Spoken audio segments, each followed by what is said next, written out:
All right, everybody, welcome into episode 155 of the Leaning Into Leadership podcast. Man, I'm stoked about this conversation today, folks. I have my buddy Jonathan Alsheimer joining me here on the show. If you don't know Jonathan, you might want to go back to episode 46 of the podcast. I'll link that in the show notes for you when we had Jonathan on the first time here on the show. I will tell you, I've known Jonathan now for probably 4 or 5 years. He and I connected, I believe, in the summer of 2019 for the first time.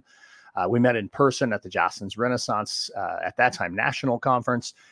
And I then brought him to my school to speak to my students. This was right before his first book, Next Level Teaching, came out. And man, I'll tell you what, we just absolutely hit it off and have become really good friends since that point in time.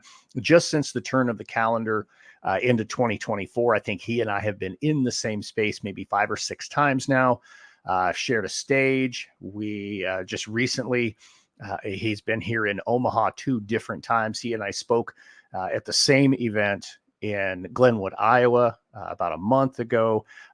Just honestly, one of the most genuine people that you will ever know. And you can read his bio. I'm not going to read his bio to you. I mean, it talks about him being unorthodox and energetic. I will tell you, when he speaks, he talks about how he's an energy drink essentially wrapped up in a suit coat. The guy is somebody who just genuinely cares about education. He's truly passionate about education, about teachers, about students, about engagement. And Jonathan has a brand new book called The School of Engagement. It's 45 activities to ignite student learning. And honestly, it's a lot of the stuff that if you follow him on social media, that you've seen activities and videos and that type of stuff that he shares from his classroom. Man, I'll tell you what, it's a great book. This is a really cool conversation. Jonathan and I were just having a quick back and forth on a text message when his book came out. And I said, hey, man, why don't you just come and get on the podcast and let's talk about the book. So I will tell you in advance, the audio is not as good as I would have hoped. Jonathan was on the road. We recorded this from a hotel room for him. So the audio is not perfect. I apologize for that, but the content is absolutely off the hook and it's totally worth it. It's totally worth listening to it. So sit back, relax. Unless you're driving, don't relax when you're driving. Make sure you're paying attention. But enjoy this one, folks. I know you're going to love it. So here we go. All right, folks. I can't even begin to tell you how stoked I am about this particular episode. Joining me on the show today, my buddy Jonathan Alsheimer. He's been on the show before, but man, we're coming on today because Jonathan's got a brand new book out. We want to talk about that. We're getting ready to kick off a new school year. He's been all over the country kicking off school years in so many different districts, sharing all kinds of exciting videos and all kinds of great things. And we're going to dive into all of that stuff. But, first and foremost, my friend, my brother, Jonathan, thank you so much for joining me here on Leaning Into Leadership. Man, it's so good to be back. I love talking all things education, man. I appreciate you working around my schedule as I'm in this wonderful cave of a hotel with the worst lighting in the planet. Try to look cool, man. Yeah. Yeah, absolutely. Yeah. If you're watching the YouTube version, we apologize for Jonathan looking like he's in a cave. But, when you're on the road all the time, that's what happens, right? I mean, you end up in a room. I don't know about you, but me, every time I go into a hotel room, it's either 62 degrees or it's 87 degrees. It's like never like the right temperature when you go in, right? That's the truth, man. I walked into this one, I was like chipping ice off my nose, but it is what it is. Just got to live the life and enjoy it. Yeah, so. Right on. Hey, just really quick, let's very fast, just orient the audience a little bit about who Jonathan Alsheimer is. I mean, again, you've been on before, but just give them a real quick, this is who you are, where you're coming from. Yeah, man, 15 years in the game of education, high school teacher, middle school teacher, subbed one day in elementary school PE, got scared and ran. Speaker, best-selling author of Next Level Teaching, now current author of School of Engagement.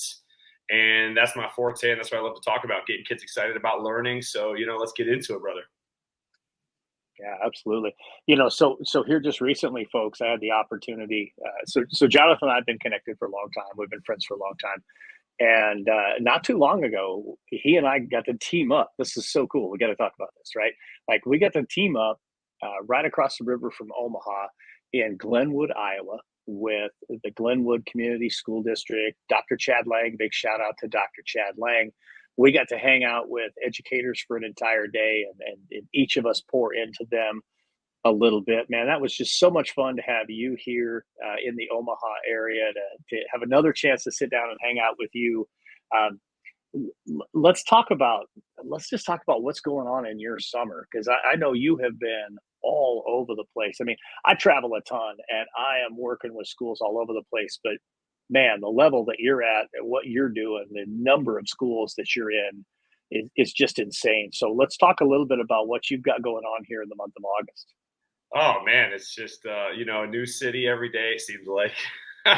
But it's been exciting. It's been really exciting. I love to work with teachers just like you do, man. Just like we all do. I love to work with teachers. It's my passion. It's my joy, obviously, to work with kids. But my biggest thing was, I was just talking to somebody yesterday when I was at a different speech in North Carolina here at Rowan Salisbury, and I was talking to them about just my progression education, and I said, I didn't even know what I wanted to be growing up. When I was young, I was talking to a guidance counselor and they were like, what do you want to be? And I was like, I don't know. I just want to make a difference. And that's really all it is.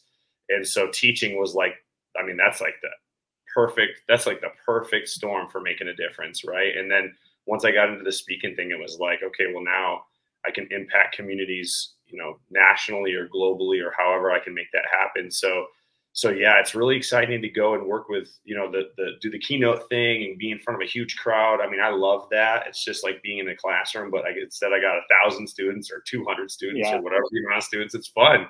It's really, really fun. But I love to pour this like passion and love back into the crowd, because my daughter, both my daughters, like they're going into school.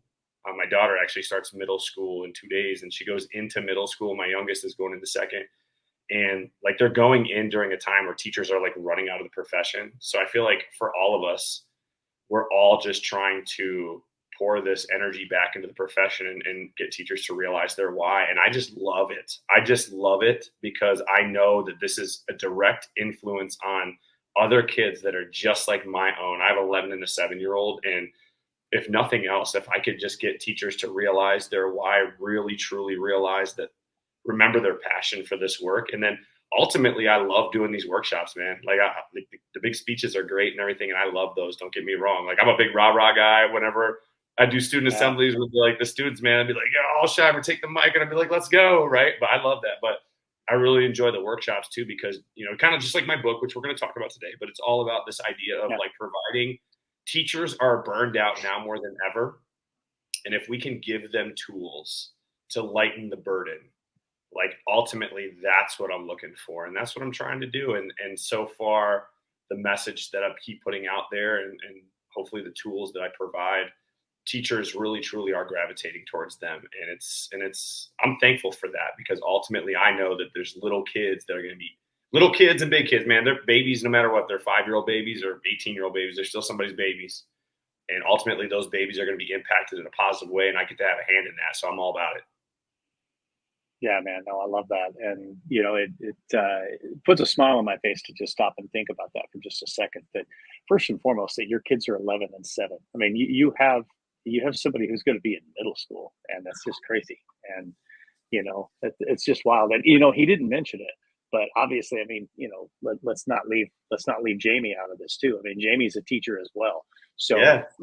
Talk about a total education family right here, right? And so when you think about, I love that you talked about the workshops there.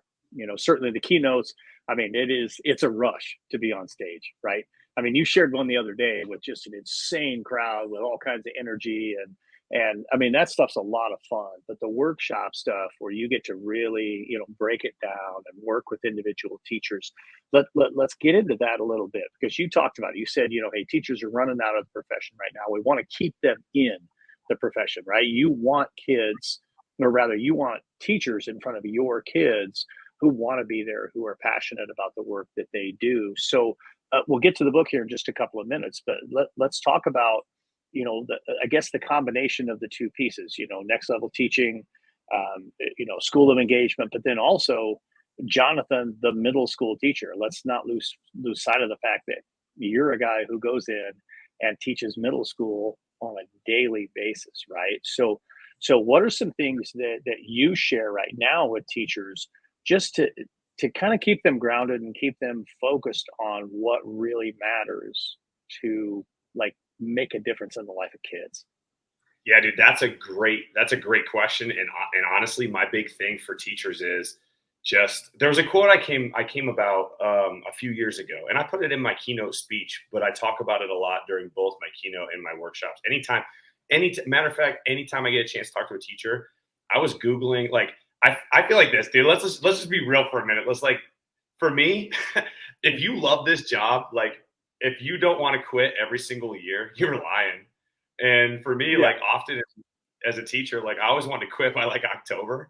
And the reason why, and then what you do is you go home and you have your 5 o'clock somewhere drink, right? And then you like refresh, talk to your significant other or whatever. And then you go back because you're recharged, you're ready to rock and roll. And the reason why is because if you're in this profession, ultimately what you want to do is make an impact. And when you want to make an impact, your heart is really laid out there for whatever it is that you're doing. This is not like some office job down the street at some business where you're just sending emails or answering phones and someone's just a number on a screen and you never see them and you never really truly have an impact. Like, what we do really does matter, and we probably take it personally, if we're being real.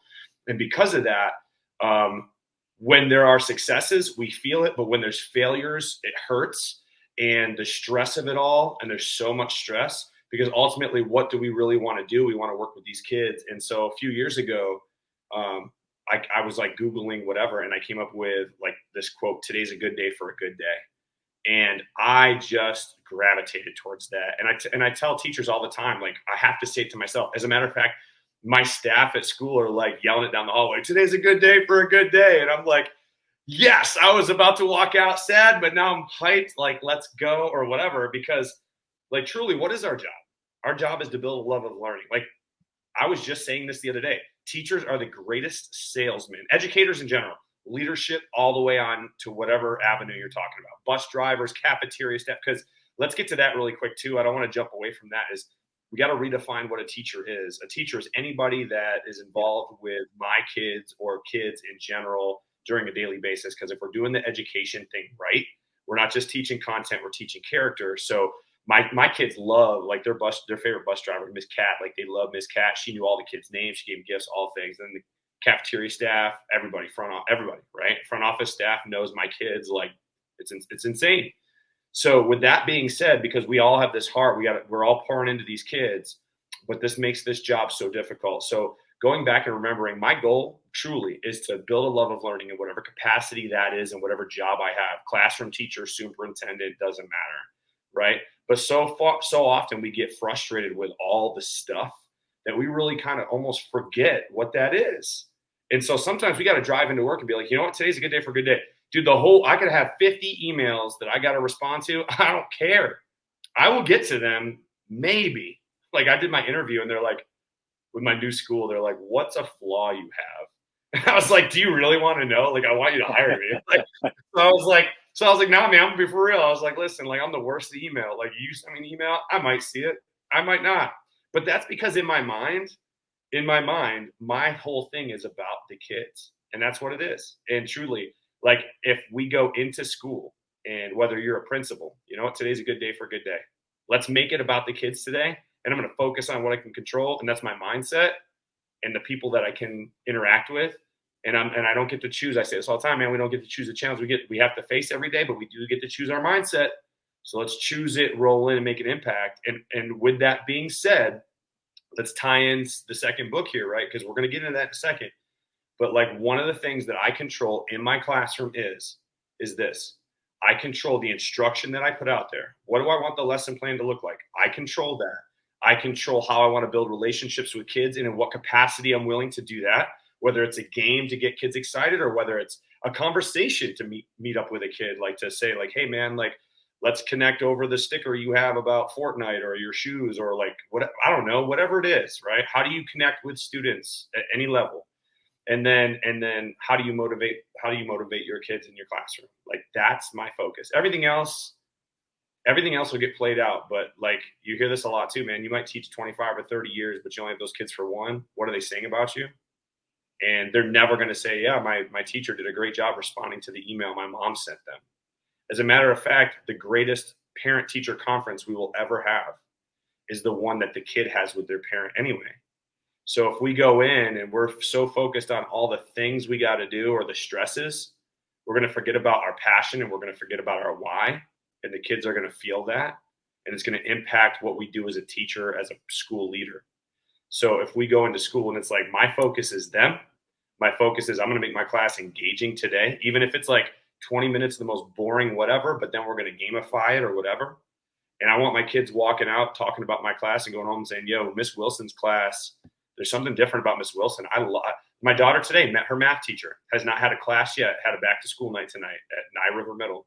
She met her math teacher. I don't even know who that is yet. But what I do know is that my daughter came home with my wife, and I've already had a parent-teacher conference with my daughter because she's talking about her math teacher and saying, I think I'm going to really love math this year because this lady gave them the time of day, focused on my daughter, focused on my wife and the concerns that they had.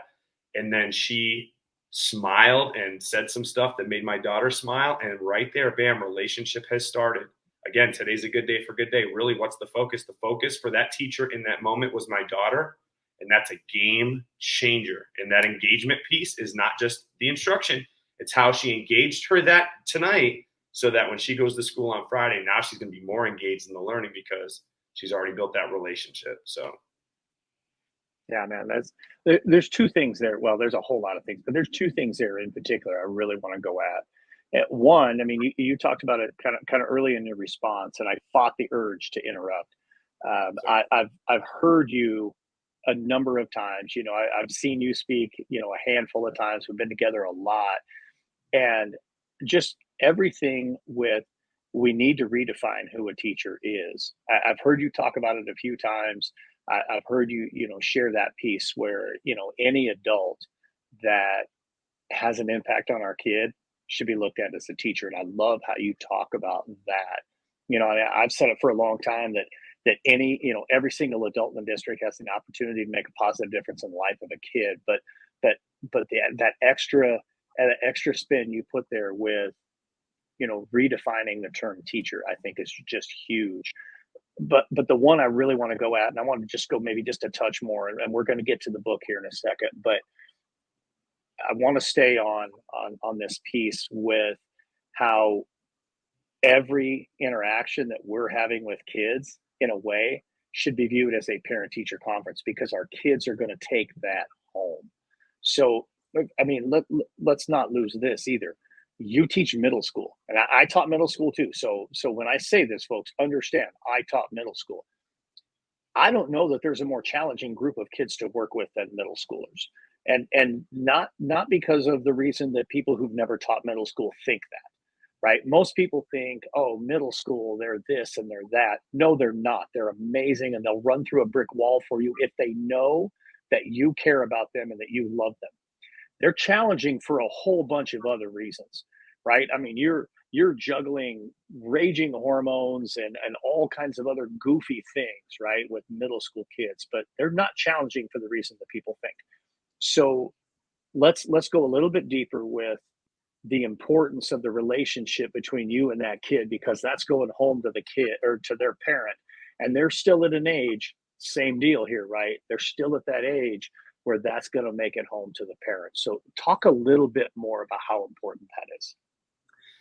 Man, it's huge. And yeah, I can sit here and I can talk about it from the middle school teacher perspective, but man, I taught high school for a while, and my wife, like you said, man, Jamie's an elementary school teacher.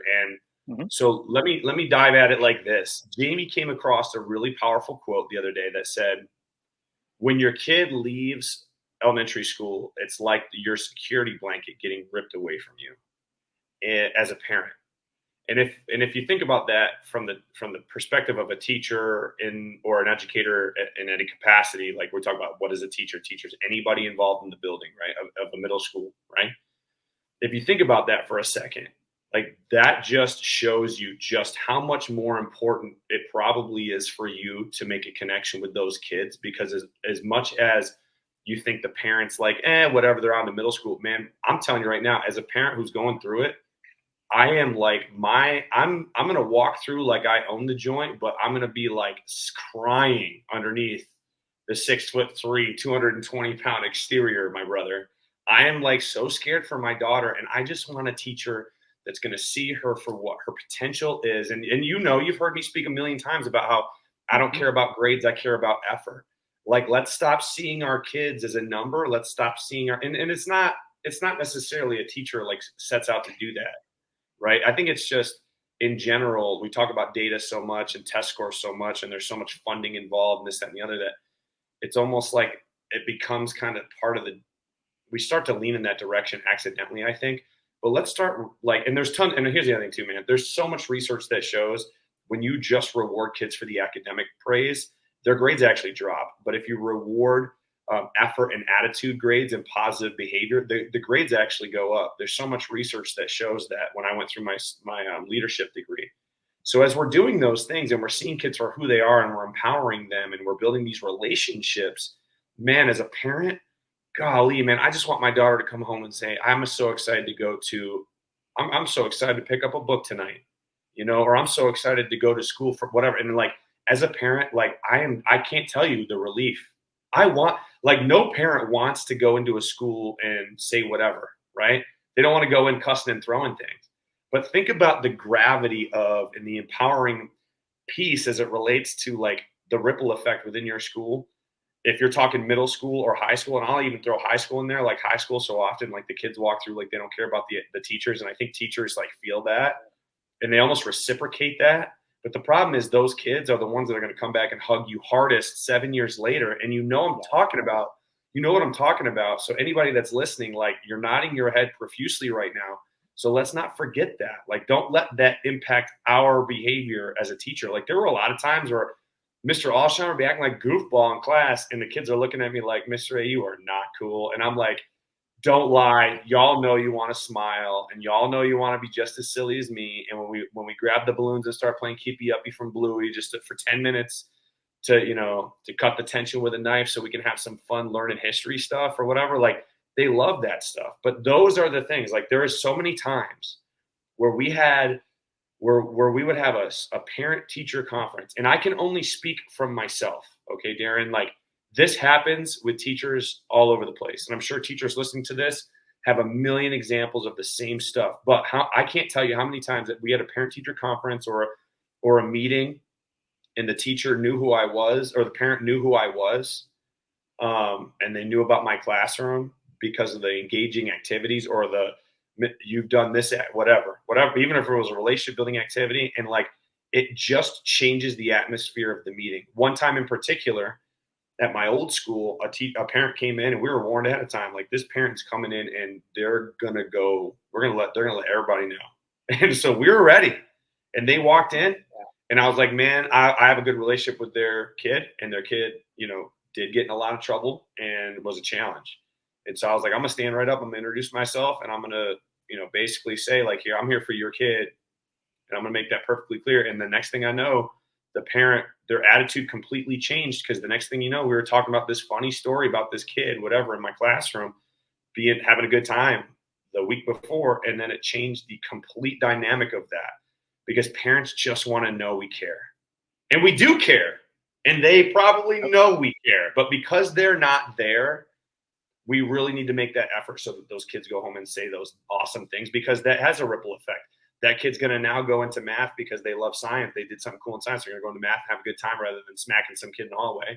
And likewise, that parent is going to treat every teacher that kid has, or even the admin, they're going to go in and talk to the admin or the front office differently because of the great stuff they're hearing at home.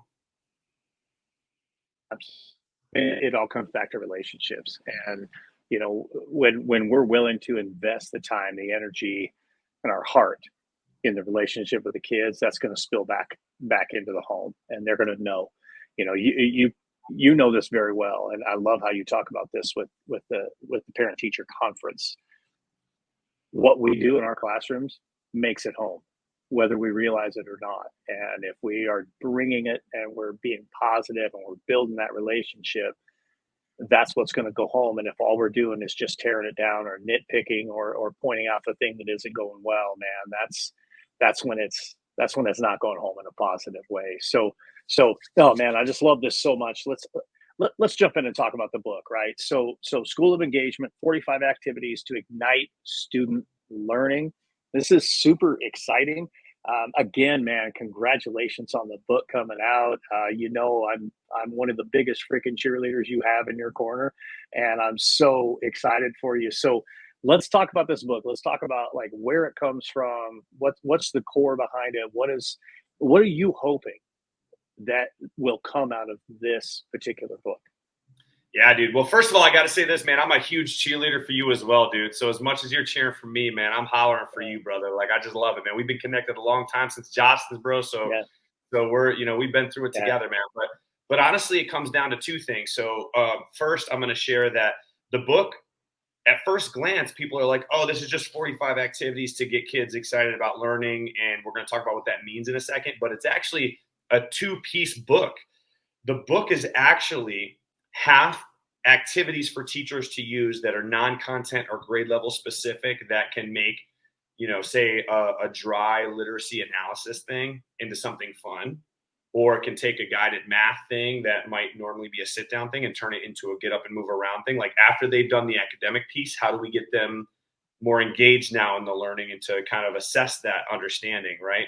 Some of it's going to be relationship building activities and all these different things, right? To get what we're, because we know how to teach the content. The problem is, how do we make it engaging for students? And so this actually came out of a struggle that I had. I was sitting in my class years ago and I was like, man, I wish I could just open up my desk drawer. I always say this, I'm like a 190-year-old man wrapped in an almost 40-year-old body. Like, so I'm all about that hard copy, man, like the shared drive stuffs for the young ones, right? But I was like, I wish I could pull out a book, like a playbook, kind of like an NFL team, right? And I could flip through it. And it was like an encyclopedia of activity ideas that I could steal from other teachers. And then right there, boom, School of Engagement was born.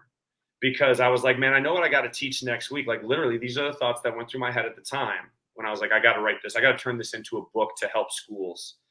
And I was like, man, wouldn't it be awesome if like I could just steal from everybody in our school? Because here's the truth of what we do in education. We talk a lot about collaboration. We talk collaboration. Let's get the kids collaborating. Let's peer group. Let's PLCs. And like, with stat, no, we're going to collaborate. No, we don't actually do any of that. Like, we don't really truly collaborate. We talk about it, but we don't actually do it, at least not on a grander scale. If we're being honest, we truly don't. But how simple would it be, man? How simple would it be? And this is the first like huge chunk of the book. It breaks down how engagement, how like relationships help you with the classroom engagement, how the ripple effect of student engagement as it relates to behavior problems in the classroom. Because how often do you see a kid acting out when they're engaged, right? Like, it happens. Don't get me wrong, it happens, but they're more, and it might happen on a small. It might only be like now they're doing it on a smaller scale. It might not completely eliminate it, right? But all these things are going to get impacted by student engagement. The teachers are going to enjoy their jobs more. The students are going to enjoy coming to school more. There's less problems, so now the admin have less struggle, right? But the thing of it is that we, as teachers, the most important probably part of our job that isn't the teaching of the kids part is the lesson plan development, the instructional development. But we don't have time for any of that, because as a teacher, speaking from a teacher, and I've worked at many great schools, we don't have the time.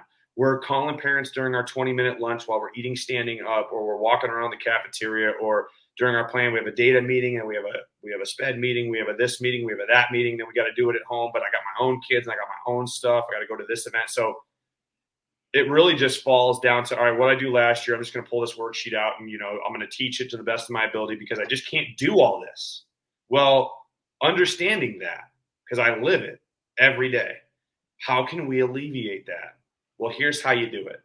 On a school-wide situation or development, right? Or it could be a school district. It'd be better if it was a district.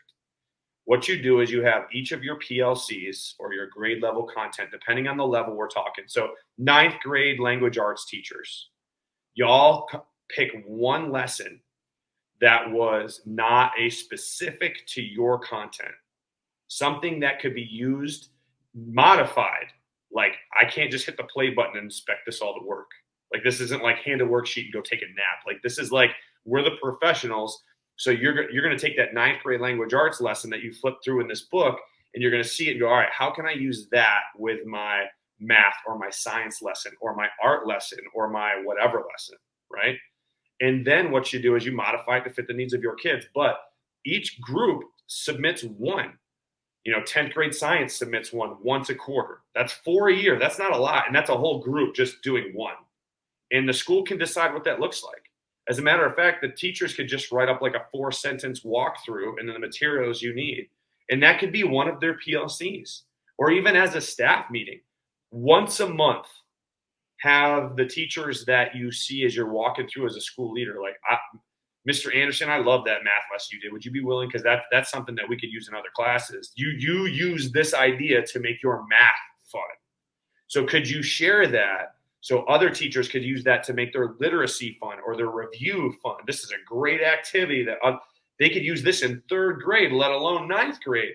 And then we put this in a book. Now, don't get me wrong.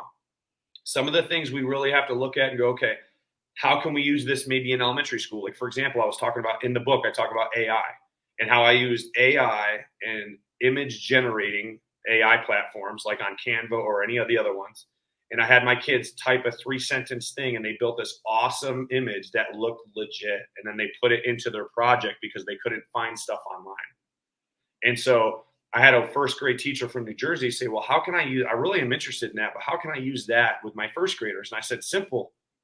Do you ever teach like writing, sentence structure, any of that stuff? All right, well, have kids write 1 sentence, edit that, or do it as a class, or they do it individually, and then you edit that with them. Maybe it's in your small group. Then they go back to their computer and they type that in, or you give them a word bank and they write their sentence out and they insert 3 words like dog or truck or whatever. Then they go back to their computer and they have this AI platform, and then they have 10 slides because they wrote 10 sentences. I don't know. We're just making it up now, Darrin. And they type in, the red truck drove down the street and was followed by 5 cats. I'm just making something up. But then all of a sudden, this AI generated image pulls up these options, and then the kids can just click and put it on their slide. And now they have 10 creative slides that they built. They're going to write because they're so engaged in making what it looks like. And it's so simple. Because they can't wait to see what's next. But in 11th grade science class, you could do a how-to storyboard using AI image generators. I put this in the book as well. So you can use the same thing with 11th grade review for a test that a 1st grade class could use, right? And that's the purpose. Or like I talk about human bingo or grudge ball or whatever it is. Like I had someone online that was like, I don't see a lot of learning going on with this grudge ball thing. And I was like, well, what you don't see is that my kids did a text analysis for 10 minutes. And they did that knowing grudge ball was coming. And they went through and they actively went through this text analysis. They highlighted stuff. We talked about the literacy. They shared stuff with their group. So they had a group consensus. Then we played a game that was just lit the world on fire, and they had a great time. But that grudge ball game was what made the literacy thing awesome.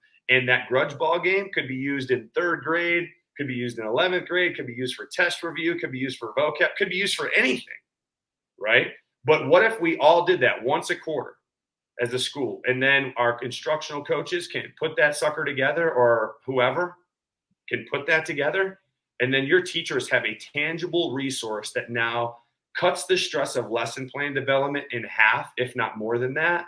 And as an admin, if you're listening to this and you want to know how to do it, reach out to me and I will come work with your staff and I will show you what I'm talking about. And you can steal the ideas from my book and you can steal the ideas from my workshop. But more importantly, all I truly care about is you have teachers that are burned out and look at you as the admin or the superintendent that's going to start this in your district. You are now showing up and saying, this is a tangible solution to the problem that you have. And I am putting this out there. The only thing I need from you is 1 lesson idea a quarter or even half a year. That's it. And you're going to use your PLC time to come up with that because you're going to do the PLCs anyway. Or we might use our staff meeting. Okay, science group, get over there. 3rd grade team, get over there. 6th grade history team get over there. You have your only job at the staff meeting, because I know y'all want to go home anyway, is in the next 35 minutes, come up with one banger lesson and then give it to the instructional coach. Now you don't have to do it in any time during your planning time anyway. Now we're going to do it as a staff meeting because we got to check that box anyway. Now we're making, and in the book, it talks about how you can utilize your staff meetings, your PLCs, and all these things, but you're alleviating the stress on teachers. You know what I love about that too? You're not hitting this piece, but it's there, and that is the extra layer, which is now once we've created this collectively as a group, and I'm thinking about our mutual friend David James and what they do, at Harold Winkle Middle School there in North Carolina, that shared collaboration that happens in the hallway. So you and I teach together in a middle school, and I see that Jonathan put this particular activity in there. Now I'm stopping you in the hallway. Hey, Jonathan, I want to use grudge ball. Can you help me just a little bit? Hey, can we talk about this just a little bit? And now you start to create more and more. And this is why I bring up David, because the three of us have had this conversation together. What they've created with that collaboration on their campus is more and more and more academic conversations happening in the hallway over the different activities that are being shared across the campus. Maybe just touch on that just a little bit, what you see from other schools, what you've seen in your own school with that. So that's the thing I think is the problem, though, is I think that's you're talking about, like, it's a very few and far in between thing. Very rarely. So, like, and I'll even touch on this when we talk about, like, conversations in the hallways. I mean, isn't that the truth when you say, like, the best PD is the PD from down the hall? But it stays in that hallway. We got to get it out of that hallway and on a grand scale in front of everybody for every hallway. And like what you said about David's school that I love is they sign up. It's like from what I understand, it's voluntary. And here's an idea, and then they talk about it. There's that collaboration piece. And that's what I mean by let's get it out there for everybody to see. And the other part that I love about, if you talk about, say, a staff meeting, personally in the book, I say you should be doing this at staff meetings because then people see it. And one of the things that you have to do, it's just like a teacher, like your staff meetings need to be run, or meetings in general need to be run like a classroom. What's the objective? What do you want to get out of it? And then just like in a classroom, when you do like your routines, or you do, you're talking about your instructional planning, whatever it is in your classroom that you want to have stick, it's not a Monday, Tuesday thing. It's consistent. It's every day, all year. So you need to continue to talk about it. So, hey, who tried so on and so forth this week? Who wants to share? Or as we're sharing with you, let's talk about how you can use it in the math group, or like, let's break up into our different subjects. How can you use this activity? Like if say we had David doing a meeting, right? He's showing a strategy that they're using in, say, a language arts class. Okay, how can we use this strategy? What feedback? What would make it better? Or who used this strategy that we've talked about this month at the next staff meeting, right? Oh, I did, so on and so forth. Would you be willing to share some successes and some things you might want to change so that others, if they want to do it, can jump on your successes or change what didn't work, right? And I think that conversation, that's the other part about the leadership piece. And I know we're jumping, like we're talking about a lot here. Leadership needs to make it a focus too, to constantly go back to it. What worked?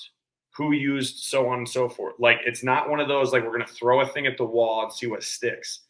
Like, set a standard, live by that standard, do one thing, but do it well all year. So if you're going to implement this, have it be your focus. And as much as you can, it's like within a classroom, praise the good behavior of a student and like shout out the whole, give everybody in the class a reward because of one student, right? So we're going to shout out, hey, I saw this in this class. I saw this in this class. And the more you make it a constant conversation and focus, the more likely it's going to end up being successful in the long run. And ultimately, again, as a teacher, I want to go in and I want to dive in and I want to I want to have access to these things. So after you talk about it, you need to put it together.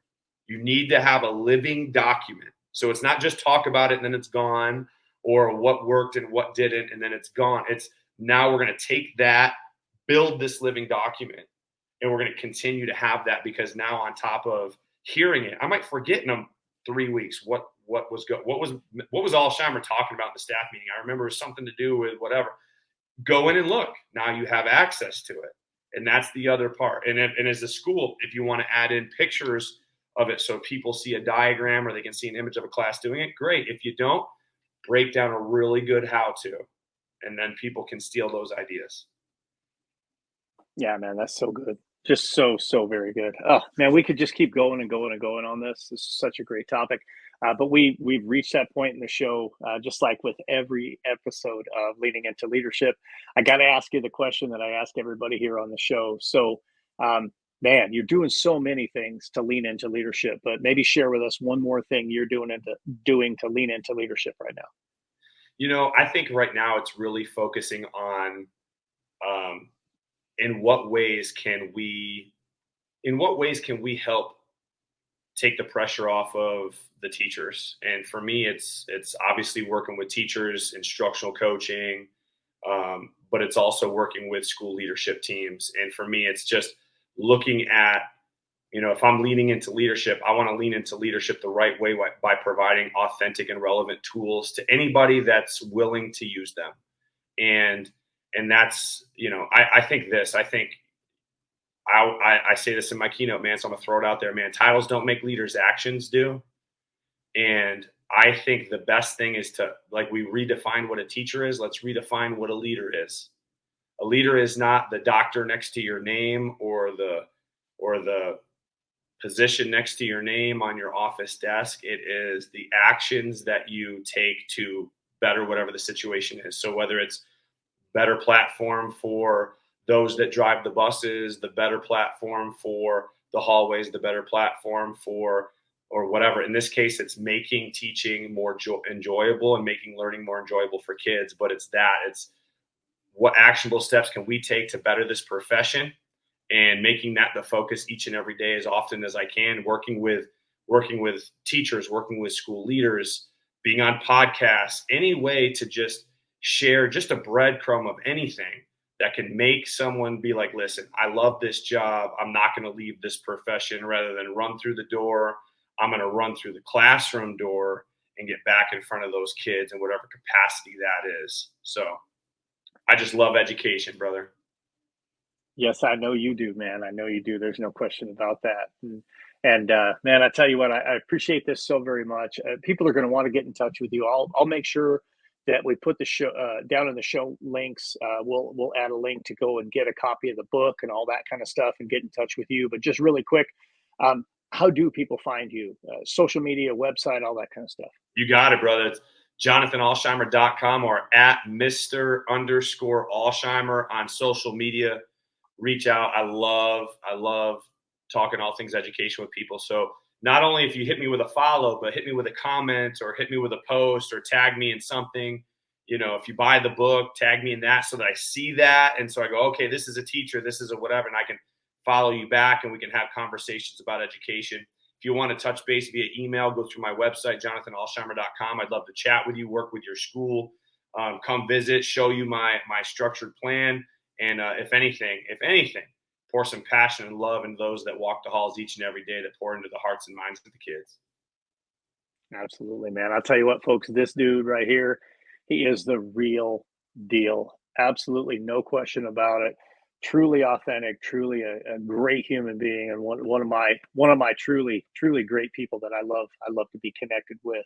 Thank you so much, Jonathan, for sitting down with me tonight, having this conversation on the podcast. And as always, man, it just fills my heart when I have a chance to hang out with you. You're the best, Darrin. Thanks, man. All right, man. I'll tell you what. If you don't get fired up when you listen to Jonathan Alsheimer talk, man, I don't know what you're doing. I mean, the guy absolutely brings the energy, doesn't he? I love having an opportunity to spend time with Jonathan. That conversation was great. I'm glad you guys had an opportunity to listen in. Everything you need is down in the show notes. Go get a copy of the book. Make sure you get connected with Jonathan, connect with him on social media. School leaders, bring him into your school, have him speak to your teachers, because the guy's a game changer. It's just that simple. All right. So there you go. Once again, thank you, Jonathan, for joining me here on Leaning Into Leadership. And now it's time for a pep talk. So this week on the Pep Talk, I want to talk about something that I also shared as a blog post this week.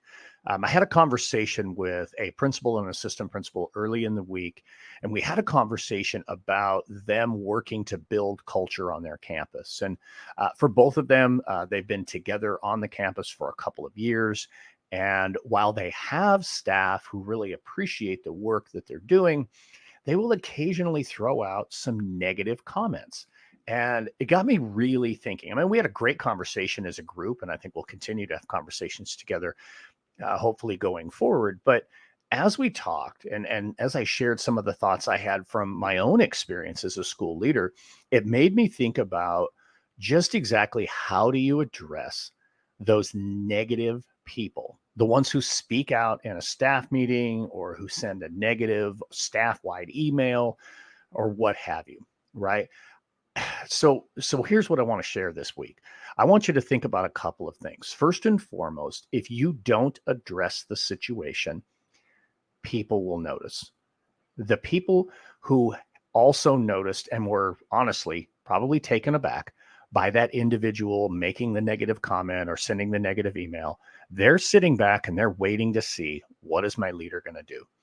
And not that they expect you to do anything publicly, but don't worry. You have the conversation, they'll know. Word will spread, right? Don't allow those things to go unchecked. You've got to make sure you face them. Now, I know as a leader, sometimes it's a little bit challenging. I know sometimes as a leader, you feel like the last thing you want to do is go stick your head in the lion's mouth, right? But the truth is, you have to. Now, you don't have to go and raise fire and brimstone. What you have to do is go and just have a very simple conversation and ask, what is it that made you feel this was okay, right? If you don't address your culture is going to go in a direction you don't want it to go. So that's number one. Make sure that you address it because others are watching to see, will you address it, right? And then the second thing I would tell you, you know who your people are who are going to be challenging. You know who your people are who you might label as negative or not on board or resistant, right? We all have them. I had 5 when I was a principal, right? So here's the strategy that I think is so powerful. Lean into it. Actually go spend time with them. Look, 99% of the people that we label as resistant or not on board or negative, they just simply want to be heard. So make sure they have an opportunity to be heard. I was really proactive with my 5. I spent a lot of time in their classrooms when they didn't have kids there, bouncing ideas off of them, sharing thoughts. Sometimes I even stopped moving forward with something because of what I heard from them, right? They just simply want to be heard. Now, you need to make sure that you're very clear and that you outline the difference between being heard and getting your way, because they're not the same thing. But make sure you give them the opportunity to be heard. Now, you want everybody to have the opportunity to be heard. Don't get me wrong, but your people who are going to be maybe the more outspoken ones, the ones who can potentially damage your culture, lean into them as much as you possibly can. Give them the time of day, if you will, so that they know they've been heard and that they've been given their opportunity. You just never know. You may end up building a lot more trusting relationship than you ever expected to happen.